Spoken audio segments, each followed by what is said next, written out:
Hey there, in today's video, I'm going to show you how to send PDF from Google Docs to WhatsApp. Let's begin. Once you open up your Google Documents, go to the top left and then select File over here. And then you're going to go to the middle and then look for something which says Download.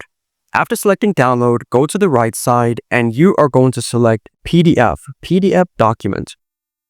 Select it. And what you'll notice is it's going to download the documents for you in the PDF format. So if I open it, it's going to be in PDF.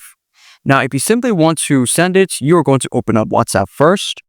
So once you've opened up WhatsApp, you are going to look for that person or group that you want to send the document to.